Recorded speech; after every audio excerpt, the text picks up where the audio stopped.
munyemerere mbaye ikaze mwiri somo ry'uyu munsi. Mu isomo ry'uyu munsi, uyu munsi turaza kwiga dukoresheje turifashisha telefone kuko computer ntabwo iri gukora neza.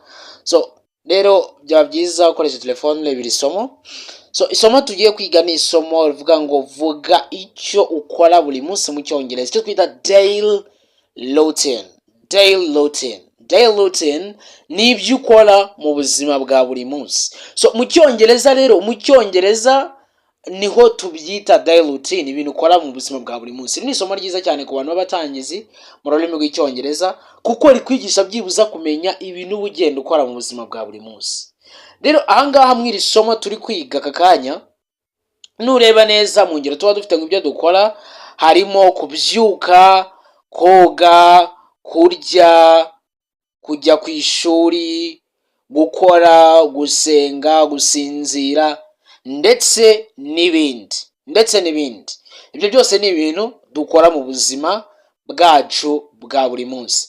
Ariko abantu benshi usanga iyo bari kuvuga mu rurimi rw'icyongereza baba bifuza byibuza kuvuga ibintu byinshi, ariko ugasanga byibuza no kuvuga ibintu bakoze uwo munsi, gusobanura umunsi wabo, umunsi wanjye ubumeze gutya, ugasanga ntabwo babishoboye. Rero uyu munsi muri iri somo ndashaka ko twiga amagambo ndetse n'interuro cyangwa se ibiganiro byatuma byibuza ubasha gusobanura umunsi wawe, ku buryo unashobora kubaza ngo se umunsi wawe umeze gute, ni ibiki ukora, ukabasha kubisobanura ukavuga ati umunsi wanjye uba umeze gutya mu rurimi rw'icyongereza. So ahangaha rero hari amagambo akunze gukoreshwa iyo turi kuba twavuga ibikorwa dukora bya buri munsi. Ahangaha dufite ijambo wake up. Dufite wake up. Iri jambo risobanura kubyuka. Wake up, kubyuka. Ndagira ngo ugende uyafata mu mutwe uyumve neza. To wake up ni ukubyuka. Tukagira to get up, kuva ku buriri. Brush my teeth, koza amenyo yanjye. Tukaza tukagira take a shower, to take a shower cyangwa se to take a bath, nabyo bishobora gukora. Sibyo bishobora gukora, ni byose bivuga koga. Tukaza tukagira irindi jambo rivuga ngo get dressed. To get dressed ni ukwambara. I get dressed early in the morning. Nambara kare mu gitondo cyane. Tukagira eat breakfast, no kurya ifunguro rya mu gitondo. Tukagira go to school cyangwa se go to work. Go to school no kujya ku ishuri, no go to work no kujya ku kazi. Tukongera tukagiramo irindi jambo bavuga study, kwiga. To study no kwiga, nibyo ni ibindi bikorwa mu buzima bwa buri munsi. Tukagira work no gukora, work no gukora. Ubundi tukagira to have a lunch no kurya ibya saa sita. Hano nabyanditse ngo no kurya ibya saa sita, no kurya ibya saa sita. Kurya ibya saa sita. Tukagira go home no gutaha. To go home no gutaha. Tukagira watch a TV no kureba televiziyo. Tukagira read a book, to read a book no gusoma igitabo. Tukongera tukagira to have a dinner. Nizere ko muri kubibona tugeze hano hasi aho to have a dinner. Tukongera tukaba dufite to have a dinner no kurya ifunguro rya nimugoroba. We have dinner at 8 o'clock. Turya ibya nimugoroba saa 2 zuzuye. To pray, your pray no gusenga. Okay, nizere ko mwafashe mu mutwe izi ngizi nizo ngiye kugenda mbereka n'uburyo dushobora kuzikoresha mu gihe turi kuba twazivuga mu nyandiko, twazivuga mu gihe turi kuvuga uko niko twazikoresha. Ku bantu rero batarinjira muri group yacu ya WhatsApp, mu gihe ushaka ko kwiga umunsi ku munsi, tukagufasha umunsi ku munsi kugira ngo ukomeze wigane natwe, ugire byinshi wunguka muri rurimi rw'icyongereza, yaba mu kwimenyereza kuvuga. Tugira live za buri munsi kuva kwa mbere kugera kwa kane, ziba kuva saa 3 kugera saa 4. Ubwo rero ushobora kujoininga group yacu. Niba uri kureba ino video kuri YouTube, wanyandikira kuri nimero yanjye ya WhatsApp ariyo guteranya 250 789 10 198 ubundi ukaba wakwigana natwe niba utari kumwe natwe muri group. Aya ni magambo dufite aha, harimo ijambo dufite sleep. Sleep cyangwa go to bed no kuryama. To sleep cyangwa to go to bed no kuryama. Tukagira pray no gukina. To pray, hari pray yo gusenga yandiko hariya twakoresha ara noya, tukagira na r ndende ivuga gukina. Tukagira to clean the house, gukora isuku mu rugo. Gukora isuku mu rugo niyo to clean the house. Ubundi tukagira to cook. To cook no guteka. Tukagira na to rest cyangwa to relax, ariyo yo kuruhuka cyangwa se niyo yo kuruhuka, to rest. Noneho izingizi reka turebere no buryo twagenda tuzikoresha mu buzima bwa buri munsi. Ni gute wazikoresha izi tumaze kubona? So uko rero uvuga ibyo ukora mu buzima bwa buri munsi, icyambere ugomba kwibandaho nuko mu nteruro ugiye gukora uba ufite icyo twita subject, verb ndetse na object.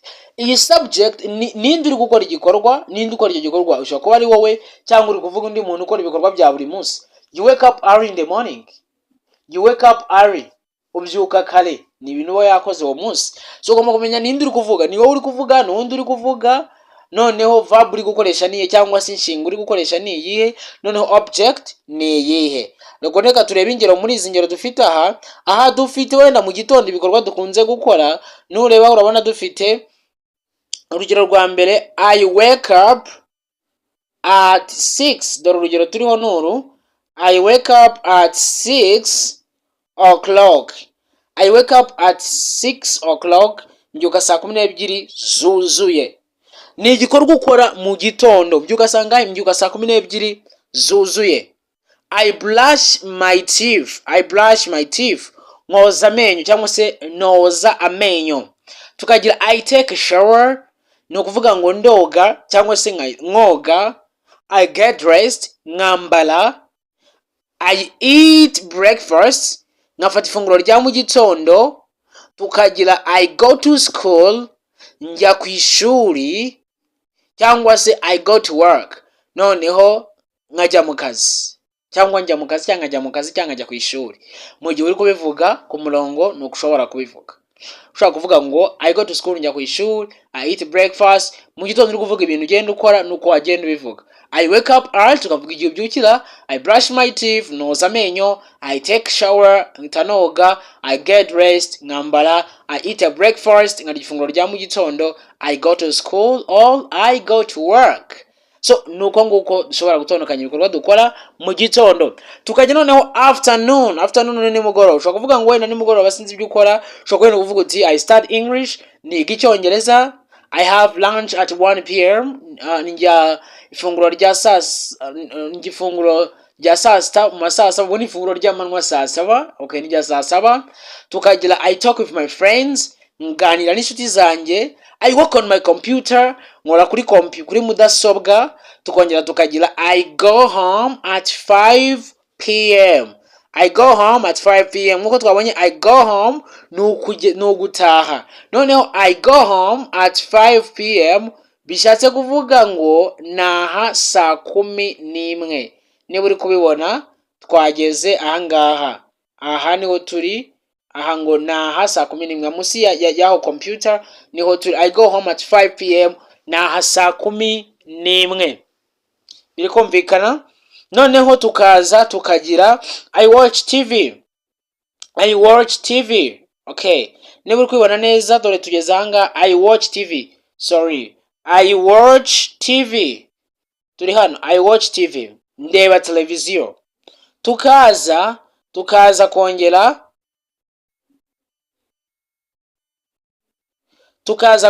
tukaba dufite ahangaha I read a book.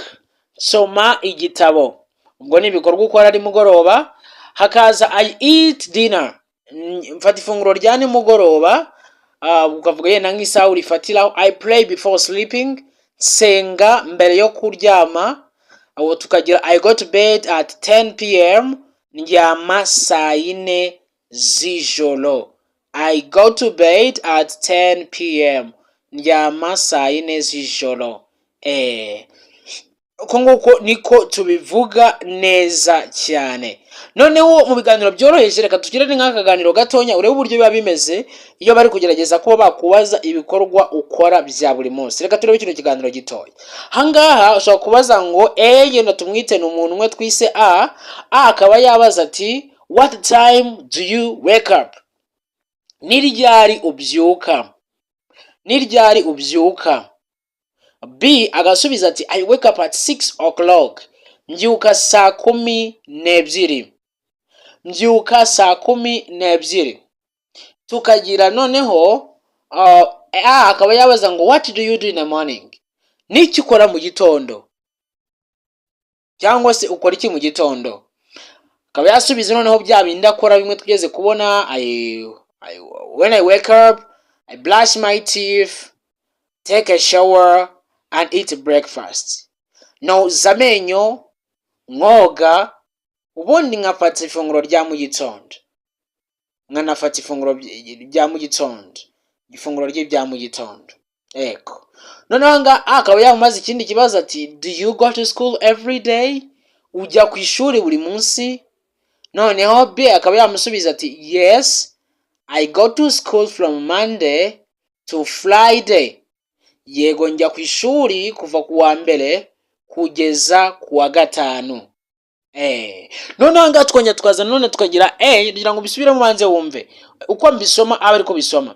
Do you go to school every day? Ujya ku ishuri buri munsi? Yes, I go to school from Monday to Friday. Yego njya ku ishuri kuva ku wa mbere kugera ku wa gatanu.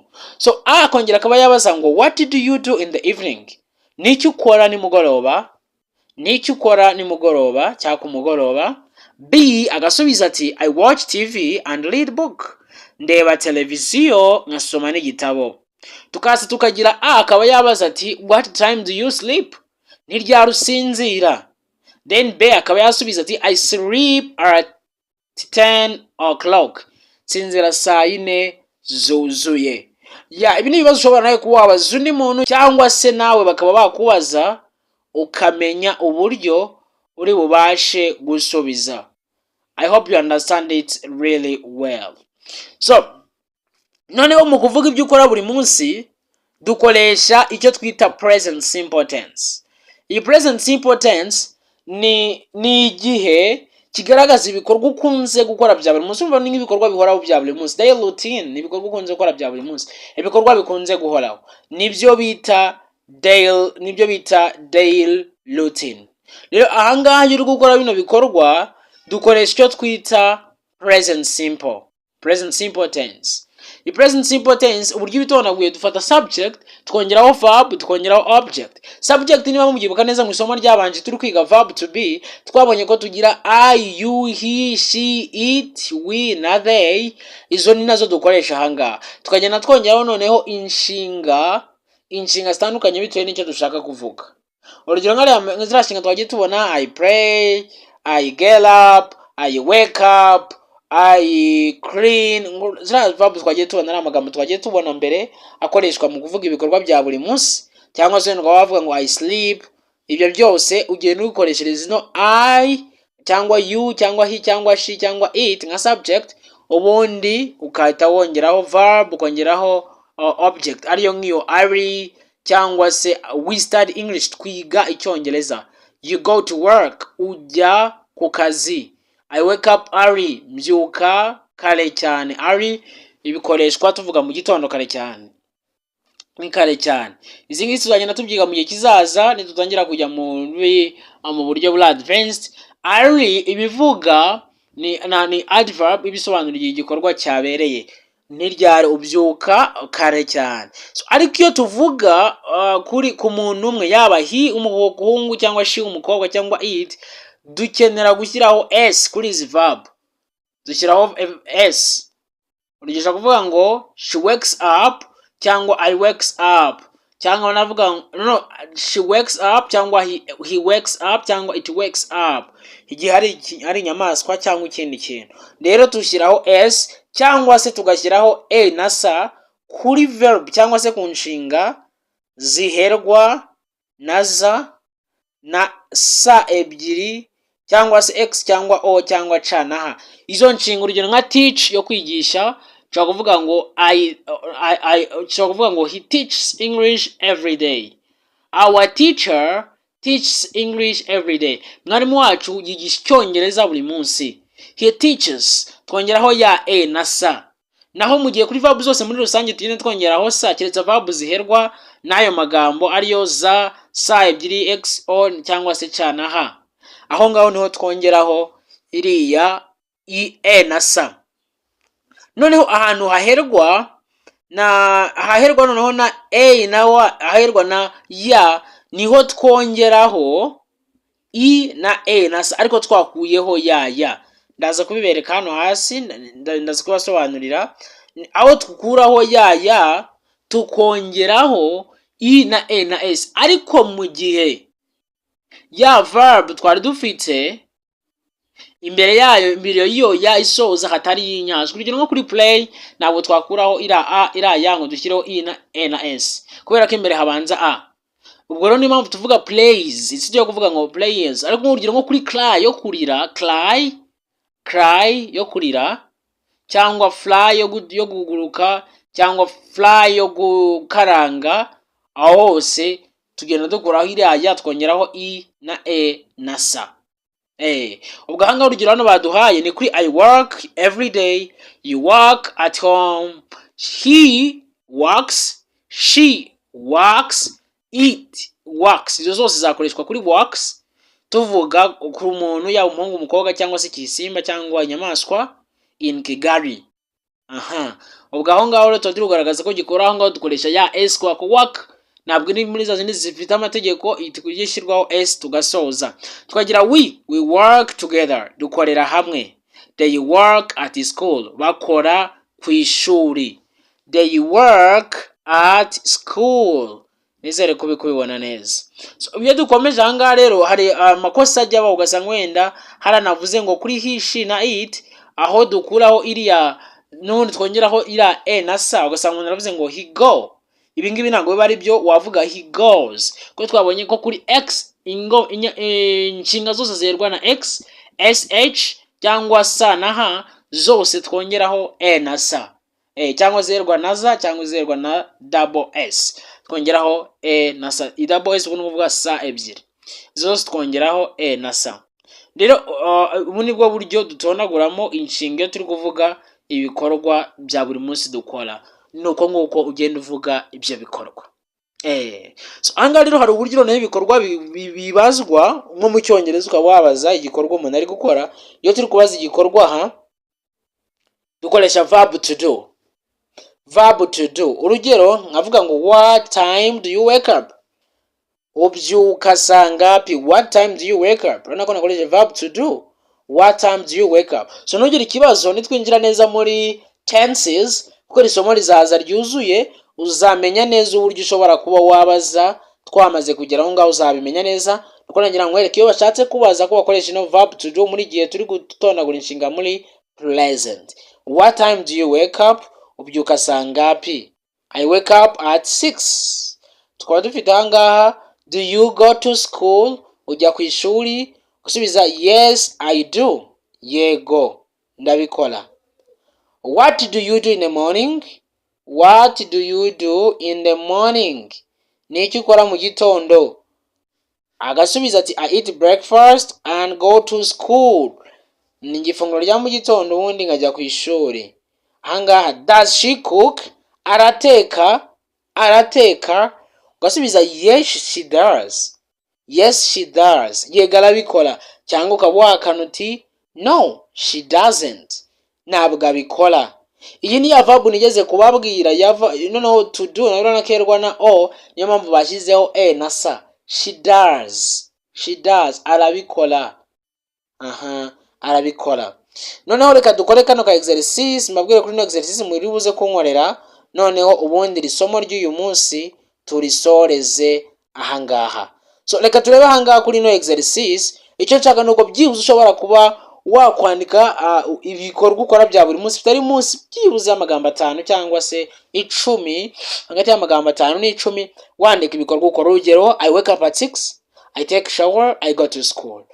Andika ibikorwa ukora bya buri munsi. Niba nakugora waza muri group ukavuga ibyo warushatse kwandika, ubundi tukagufasha kugira ngo umenye uburyo ubivuga ibikorwa ukora bya buri munsi. Tukaba dufite ahangaha ko ugomba byibuza kubyuka mu gitondo, ukabiba wabivuga ukavuga ibyo ukora bya mu gitondo, ku manywa na nimugoroba. Nyuma y'uko wabyanditse ndashaka no kugerageza kubivuga n'ijwi ryawe ukabisohora. Ikindi nuko wabaza ibibazo inshuti yawe nka bira tugeze kubona hejuru, what time do you wake up, mukaba mwabibazanya, mukaba mwabiganira ukamenyera ibyo bibazo umuntu ashobora kukikubaza uburyo ushobora kuba wagisubiza. Do you go to school? What do you do in the morning? Do they play football? Bakina umupira w'amaguru. Ukagenda umenyera ibyo bibazo twagiye tubona hano hejuru ushobora kuba wabaza umuntu. So baza inshuti yawe rero bino bibazo, what do you do in the morning? Ukora iki mu gitondo? What time do you sleep? Ni ryari usinzira? Do you cook every day? Uteka buri munsi? Ibibazo ni ibibazo ushobora kuba wabaza umuntu akavuga yasubiza uko bimeze, akavuga niba bikora buri munsi cyangwa se atabikora, nkuko twabonye uburyo ukora uvugamo ibikorwa ukora bya buri munsi. So rero witegereza kubuza ibintu byinshi ahangaha, ushobora gutangira urivugira I wake up, I eat, I go, I sleep, n'ubundi nk'ibikorwa dukora bya buri munsi ukavuga ngo ndabyuka, ndarya, ndagenda, ukongera ukavuga uti ndaryama. Ibyo birahagije, ibyo birahagije. I sleep, I eat, I wake up, ibyo birahagije kuba ibyo wavuga ugatangira kuvuga ururimi rw'icyongereza ukabivuga buri munsi. Mu minsi mike byaba bigufasha kuba wavuga icyongereza neza cyane. Rero ntugatinye kuba wavuga nabi kuko ibyo bituma wiga, nkuko nakomeje kubivuga, ukuvuga ni kuvumbura amagambo mashya kuko hari ibikunanira ukabyiga, kandi uko witoza buri munsi kuvuga niko icyizere cyawe nacyo kigenda kiyongera. So rero uyu munsi mwihangane ko isomo twaritambukije kuri phone, ariko nizere ko n'ubundi mwaryumvise neza kandi ryabashije gutambuka. Aho umuntu afite ikibazo yambaza mu gihe turi kukiri kureba uburyo twashaka uburyo machine ishobora gukora, twakongera ku presentinga n'ubundi kubasobanurira kuri machine. Nifashishije buno buryo kugira ngo byibuze n'uyu munsi mugire icyo mubasha kuba mwakwiga.